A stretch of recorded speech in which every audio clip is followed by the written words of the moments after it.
natin ngayon, actually, medyo umiingay-ingay siya. Oo. Pero siguro mas maganda din i-take up natin. Ano ba kasi ang batas na maaari na violate, no? Kung meron man, itong mga taong ating pag-uusapan ngayon. Okay. Okay? Sige, At dahil itong taong to, dahil sila ang ating pag-uusapan, kami ay magsusuot ng nasa na? Ng aming props, okay? Paano ba to? And thank you to Attorney Claire. Alam nyo, effort talaga ito si Attorney. Effort talaga ito si ano. Ayusin natin. Para malaman nyo kung ano. Effort talaga si Teka lang, ayusin ko. Teka, magsasalamin tayo, ha? Hindi ko makita, Effort po talaga si Attorney Claire dito. Promise. Ayan! Diba? Ayan. Sana mabasa. Yan, partner, tama. Okay. Ayan. Ano ba ako? The broadcaster. Yan. Okay. So, alam niyo na. Bakit kami Paganda ng color mo, Red na red, Attorney Claire, Ganda. Yan. Basa niyo ba? Kita niyo ba? Yan, Diba? Lawyer. Yan, lawyer. Ako naman, Lawyer. Ikaw, partner. Pakita mo. Ano ba yan? Teka. Yan. Broadcaster naman. Oo. Pakita mo sa camera mo. Ayan ba? Tama kita. Kita. Ayan. Okay. Bagay ba mga kayubi? O, di ba? Uy, para ako si Ann Curtis. Di ba Marian Rivera? Hindi, ikaw na yun. Ikaw na yun. Mas mahaba hair mo Ikaw yun, Marian, Attorney Claire. Ayan. Ayan si Kadama. Hello. Ay, effort si Attorney Claire dito, ha? Talaga naman iba rin. Bakit ba tayo nakasuot ng ganito po, Attorney Claire? Kasi, ang pag-uusapan natin, yung manifesto daw. Pinapadala, tinatapatan. Sa akin may tumatapat na rin. Pero for all I care, kahit sirain, sabi ko nga, kahit siraan ako na siraan, it will not change. Bagkus nadadagdagan pa ang pananaw ko na sirang-sira kayo sa akin. Government of the Republic of the Philippines, President, BBM, down the line. Hindi na kita presidente nga Si Sara na yung presidente. Nag-withdraw ako sa iyo Mr. BBM, First Lady, lahat kayo, down the line, Speaker, no? You have brought the country into a situation where it is really clear na nasa delikado tayo. Ng taong bayan. Okay? Pag sinabing manifesto, ano ba yan, Attorney? Siyempre, parang manifestation. Ayun, manifestation ng withdrawal of support. Withdrawal of support sa administrasyon ni ngayon, Pangulong Marcos Jr. Marcos, ni PBBM. Ayan. Hello, Marian Nanale. Addictus Rex. Ay, binati na pala kita. Okay ba? Sige. Ayun, si Silent Observer. Gandahan naman ang, yes, di ba? Bagay, di ba? Para lang kami nasaan tayo. Anong bansa either nasa gera tayo o nasa France. Feeling kong Attorney Claire. Ganon. Ayan. So, ang topic natin, syempre, partner, itong kumakalat na manifesto. Manifesto ng taong bayan para sagipin ang inang bayan. When the government we installed takes a path of oppression, suppression of truth, justice, our basic rights, our freedom of expression. When the government cultivates a culture of corruption, deception, coercion, and colludes with the enemies of the state. When government officials use existing laws to protect themselves from prosecution or to sow fear, takot tayo, amongst our citizens. Kakasuhan na nga rin mga vlogger daw When the government puts in peril our democratic processes and the future of our country, we, the Filipino people, voice out in the loudest terms our grievances, point out the wrongs we see, seek transparency and accountability in the disbursement and liquidation of government funds. Demand justice for the oppressed, and we strongly demand better governance. And when our demands fall into deaf ears, are met with arrogance and abuse of power, when we develop the feeling of hopelessness, wala ng pag-asa, tayo.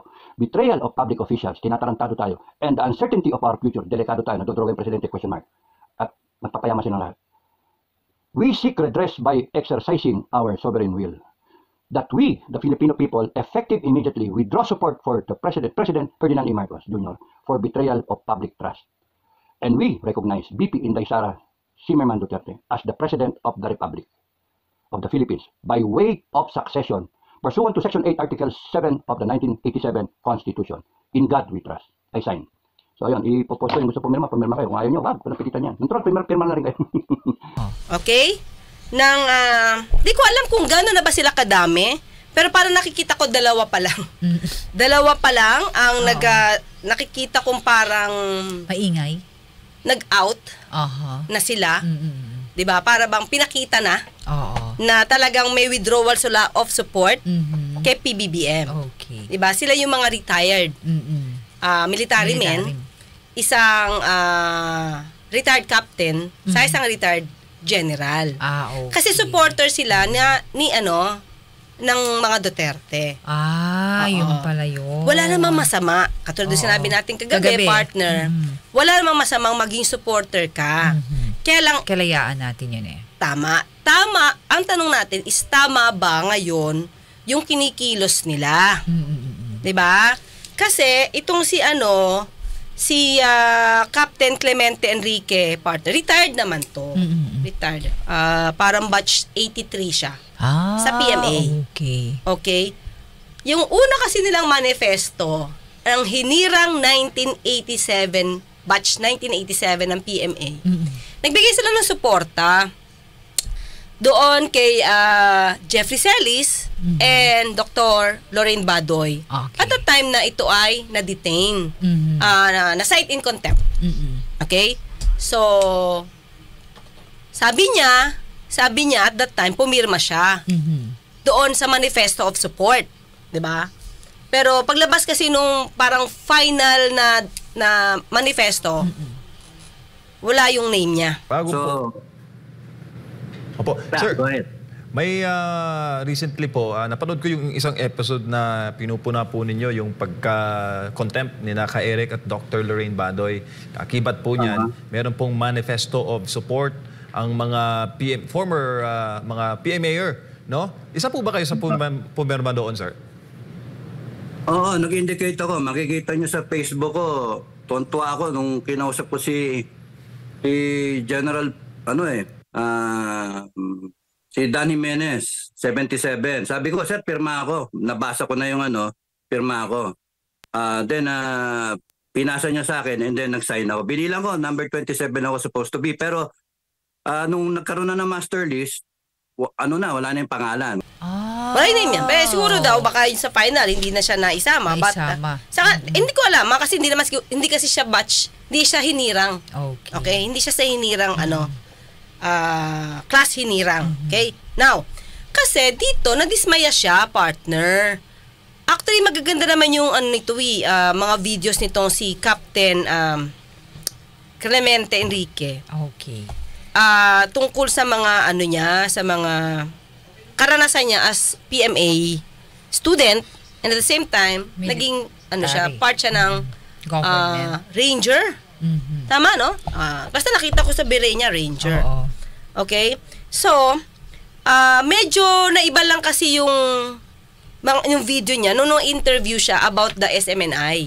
Kasi parang sa kanya nadinig yung kapag hindi nyo sinuportahan, especially PBBM, sabi niya, pag hindi nyo sinuportahan o lagi nyo tinutulig sa ang mga Duterte, especially si dating Pangulong Duterte, si VP Sara, at yung SMNI, sinabi niya na magkakagulo. BBM administration, yun ang hinahanap. Now, if you start attacking Duterte, wala. You will go down. Yun ang problem. If you do not understand what the Filipino is thinking, how the Filipino feel, and you will continue to suppress the Filipino people, good luck sa inyo. That's why we have to save the government. Because it's unit team. Yun yung pinaniwalaan ng tao. Unit team. Marcos, VP Sara. Yun dapat. Kaya dapat ang presidente magsalita siya na yung Duterte, wag niyong pakikialaman. Yung ICC, tigil yan. Yung CPP-NPA, tigil yan. Yung mga impeachment na sinasabi. Yung SMNI, isa pa yan. Yung kayo na mawawalan kayo ng franchise. Pagka kayo pinersu yan ng gobyerno, mag-aalburuto yung mga tao. Ang dami nanonood na tao sa inyo. Siya yung unang nagsabi. Doon ko nadinig, partner. Di ko alam kung may iba pang mga military men. Okay, pero when it comes to that, yung sinabi na magkakagulo, aalma yung tao sa kanya. But if we allow the current situation doing nothing, bahala kayo sa buhay nyo. Ako, matanda na ako, retirado na ako, I can do anything. Sabi ko sa inyo, regalo ko sa inyo itong huling buhay ko, regalo ko sa inyo itong Christmas at New Year. Inisip ko, why not withdraw my support kay BBM? And maybe kayo, aangkinin nyo rin yon. People power too, and then, yung military, nakita nila, mas marami na itong indignation ng tao, withdrawal of support. So, tayo, withdrawal of support kay ako, withdrawal of support kay BBM. Sara becomes my president, di ba? Yun yung ano ko. Okay, yung sa manifesto, may sabihin nyo lang, doon sa comment section, sa dito, pagka pinost ko to, kung ano kayo, magsasign. The manifesto is a withdrawal of support. In the summary, withdrawal of support, no? So, syempre, yung ganitong salita, partner, sabi natin, teka lang.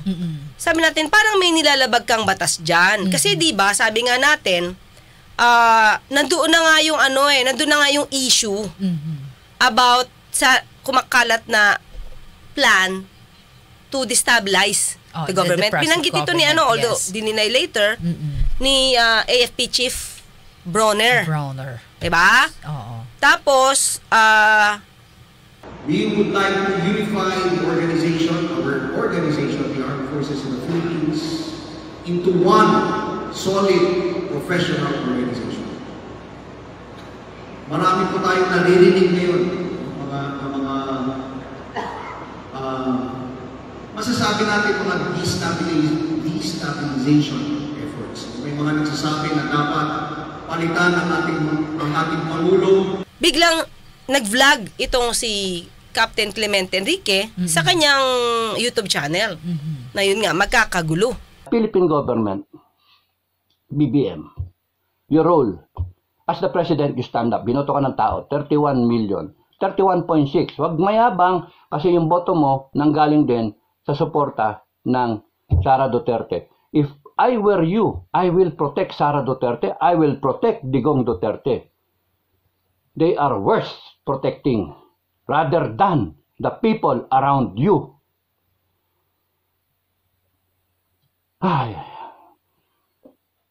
BBM, tell everyone to stop. Stop badgering Duterte. Sara, stop ICC. Putsa, anong gagawin ng ICC rito? Sinabi mo, ikaw, turista lang yan. Tapos ngayon, papapasukin nyo, imbitahin nyo. Sinungaling ka.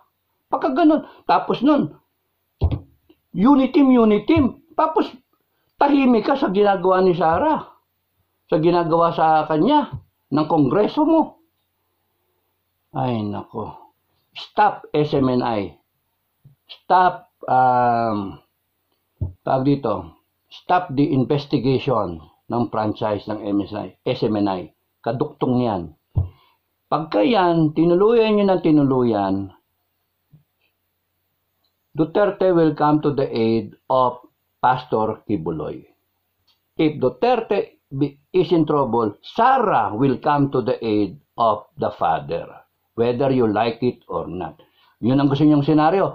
If na-imperil ang mga Duterte, the Filipino people, along with the whole line of retired and active military men, will come to their aid. Bye-bye. Gusto niyo mangyari yon? Subukan nyo. Nako po. Sabi nga natin, teka lang. Para kang niyan, partner, parang inciting a rebellion. Naghihikayat? Oo. With the words na ginamit niya, di ba? Kasi parang magkakagulo. So, ibig mo sabihin, firm siya eh. Firm siya na pag ginalaw nyo, pati SMNI, magkakagulo. You are self-destructing. It's just a matter of time.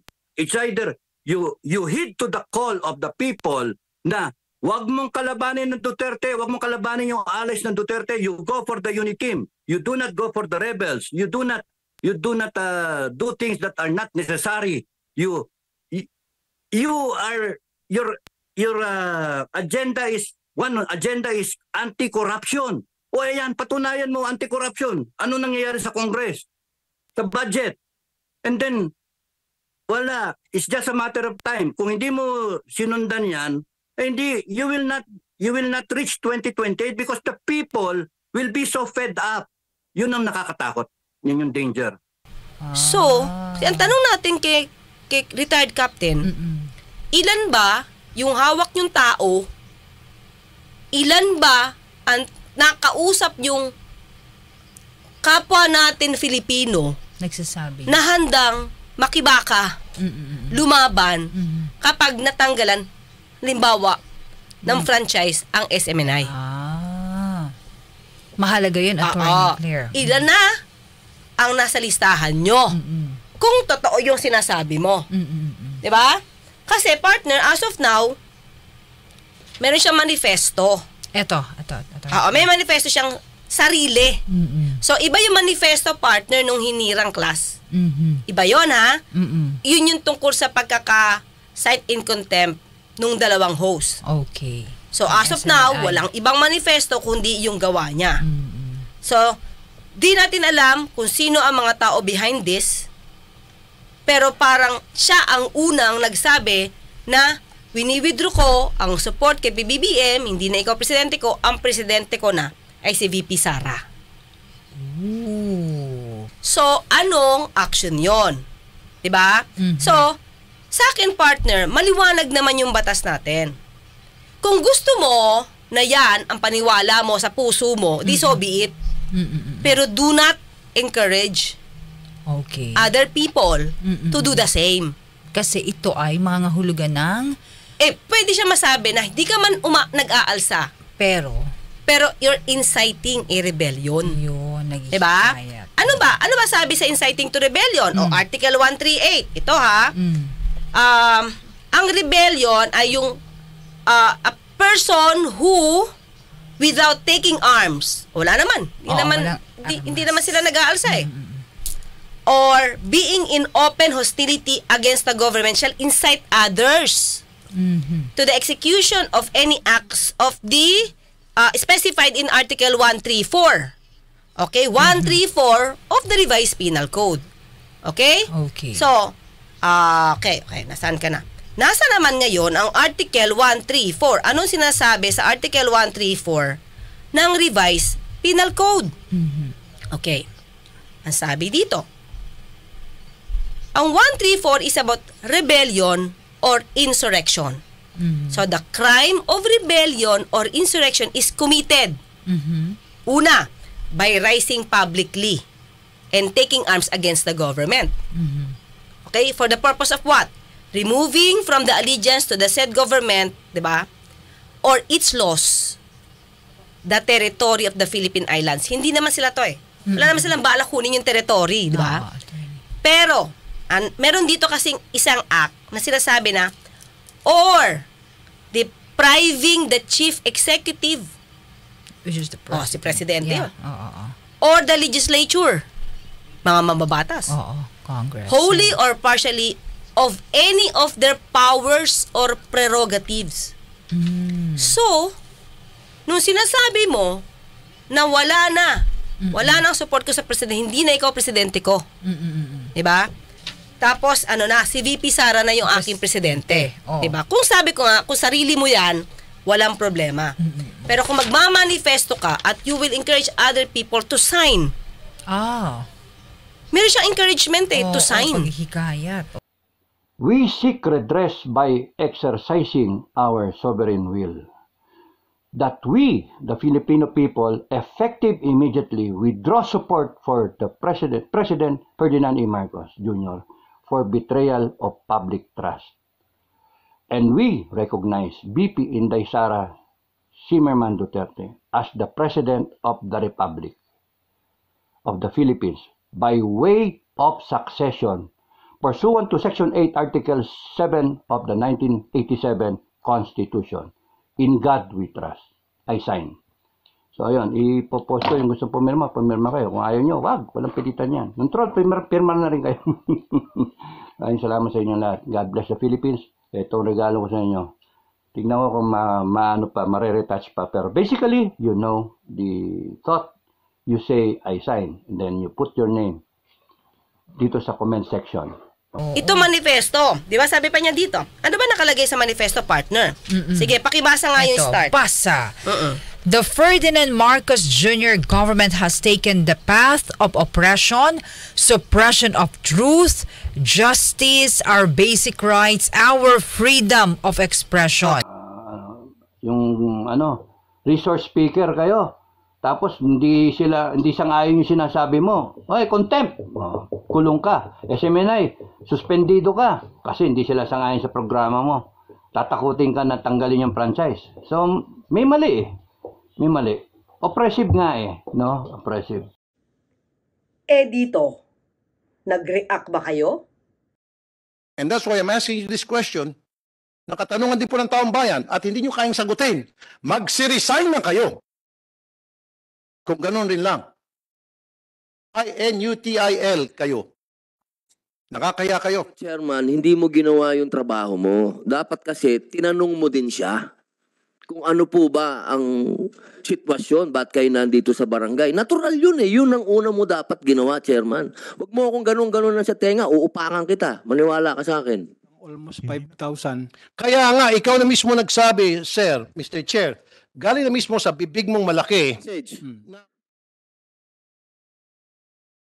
Ano sinabi niya? Honor, I invoke my rights to remain silent po, Your. Utang ina mo.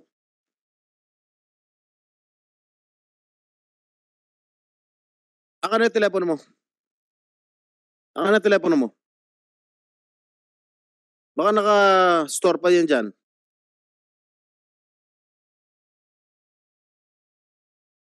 What message in particular did you text them, Susongko? Hello? Sinabi ni Susongko, meron kayong group chat. Nakatanggap ka ba ng message? Hello? Sagot. Your Honor, I invoke my rights, Your Honor. Tangan to, suntukin ko na kaya to. Ikaw? Your Honor, I invoke my right to remain silent. Ikaw? Sige. Your Honor, I invoke my right to remain silent. Carolino? Honor, I invoke my right to remain silent. All right, Mr. Chair, I move that we cite these 5 gentlemen in contempt immediately. There is a motion to cite in contempt Patrolman Calaw, Patrolman Bugarin, MSG Bayeta, Patrolman Carolino, and Patrolman Gular. 5. To cite in contempt. Is there any objection? Hearing none, the motion is approved. You are cited in contempt. Until you tell us the truth before this committee, I assure you, hindi kayo makakalaman. That's why you're not monitoring. That's why your monitoring is ineffective. Inutil yung monitoring nyo. Mr. Chair. Am I right or am I right? Mr. Chair, will I be allowed to explain? No, not yet. I'm just asking you. You think your monitoring system works? Mr. Chair, ginawa you answer my question. Your monitoring system works? You're saying every day you check, you monitor? A day before she died, ganito yung situation. If you don't have the heart for the OFWs, ganito lagi mangyayari, araw-araw ganito mangyayari, taon-taon ganito nangyayari, sawan-sawa na kami mag-hearing dito.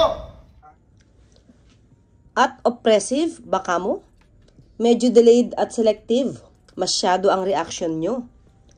At heto kaya, bakit hindi mo kaya gawa ng manifesto itong obvious oppression at pagyurak sa pagkatao ng mga resource persons na madalas nating napapanood sa Senado? Ito'y parang wala ng katapusang panlalait at pagmamaliit na ginagawa nila sa isang public hearing.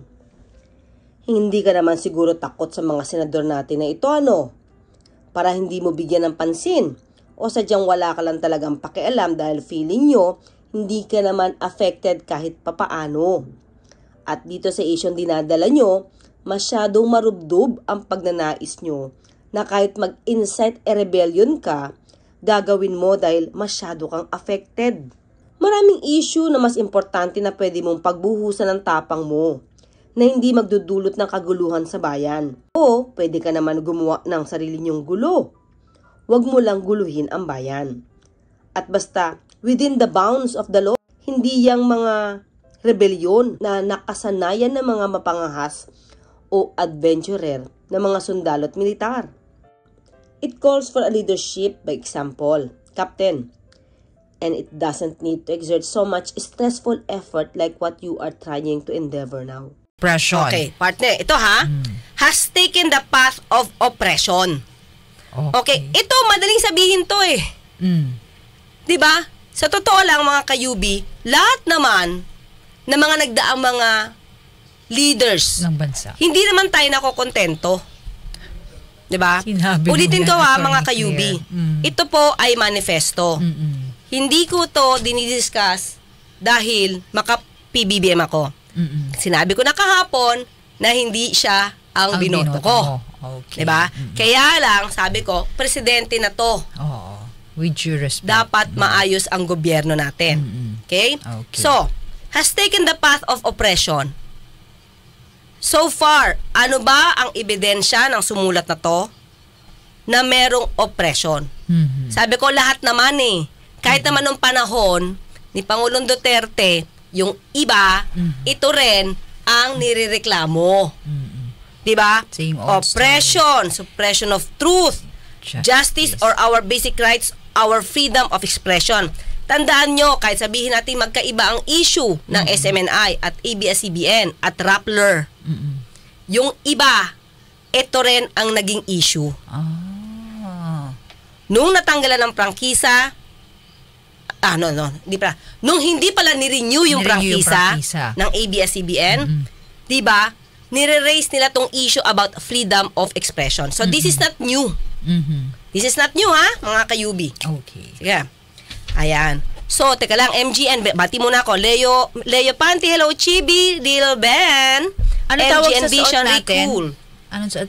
Beret. Beret. Yan, di ba? Nag-beret kasi kami. Sabi ni Lil Ben, ang cute ng beret ng dalawa. Hindi, ibig sabihin yan, strong.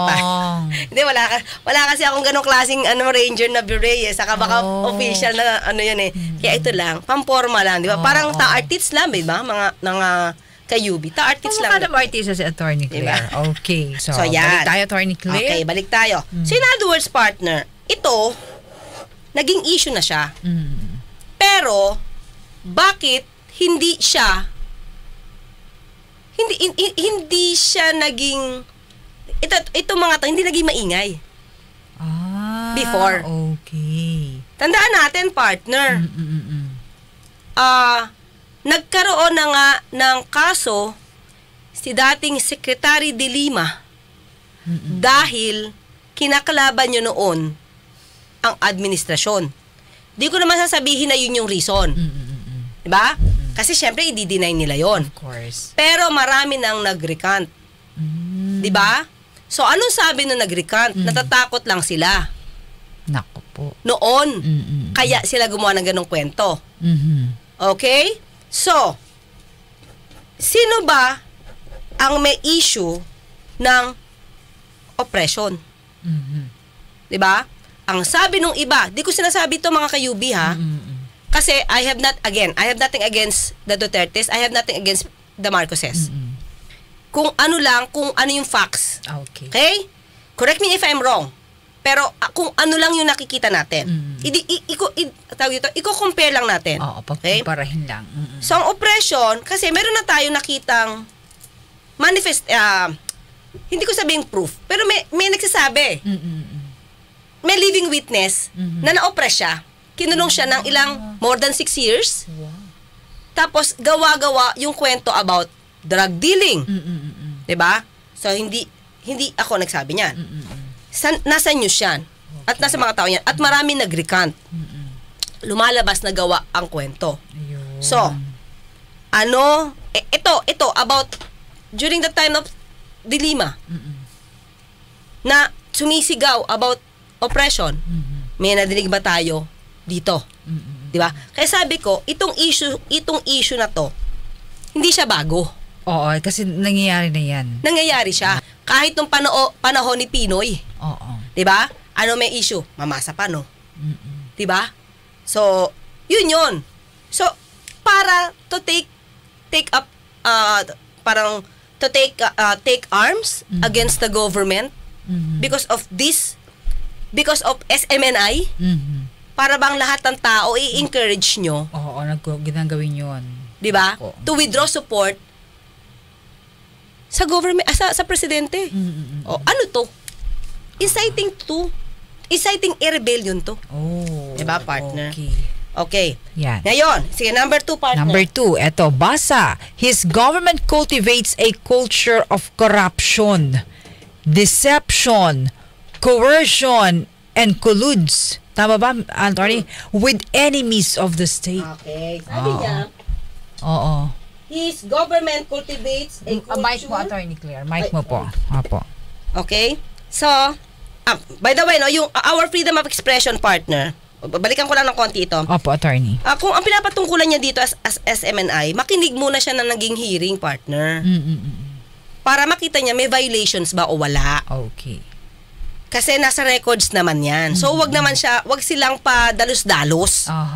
Tapos, baka yung ibang mga tao, partner, dahil sa sweet talks nila, mahikayat. Diba? Kawawa na naman ang Pilipinas dito. Kasi, hindi kawawa si PBBM dito, kawawa ang Pinoy dito. Diba? Sige, partner, okay, ano yun? Basa. His government officials use pangalawa muna tayo. His government cultivates a culture of corruption. Oh, corruption. Yes! Issue to. Hindi lang ito dito. Diba? Corruption, deception, coercion, and colludes with enemies of the state. Okay. Corruption. Kasi di ba issue yung mga malalaki? Totoo naman, partner. Budget. Maski na ngayon. I agree na may issue ng corruption. I agree. Rage on that beat, going crazy.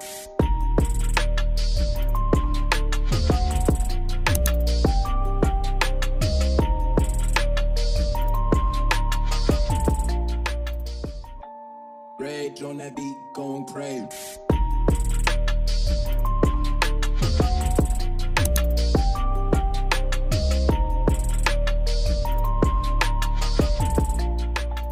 Rage on that beat, going crazy. We have to take arms against the government. Correct. Or inside people a rebellion. Correct. Ba? That's a kasi bakit, story, partner? Attorney Claire. Panahon ni Pinoy. May naging issue about sa pagbili ng dingbaksya. Remember? Panahon ni Pangulong Duterte, daming issue about Farmally. Farmally, DOH, PhilHealth. Sino pa? Diba? Panahon din ni Pangulong Gloria. Lahat ng administrasyon may issue about corruption. Diba? Colludes with the enemies of the state. Prove it. Prove it. Diba? Porkit may balak na makipag peace talks.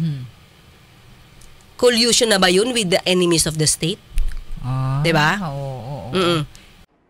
Mr. President, we can negotiate for peace and reconciliation and pursue meaningful development efforts in the Philippines without capitulating to the enemies. Okay, next. Okay, next. Next. His government officials use existing laws to protect themselves from prosecution, to enrich themselves, or to sow fear amongst our citizens. Ganon? Okay. Existing laws to protect themselves. Alam nyo, kahit lawyers, partner. Diba? Kahit lawyers, we will use the existing laws to protect our clients. Exactly. Provided na ang paggamit nito tama. Everything should be within the bounds of law, partner. So, kung ginagamit man nila itong existing laws to protect themselves from prosecution, nang walang vina-violate, partner, wala kang magagawa dun.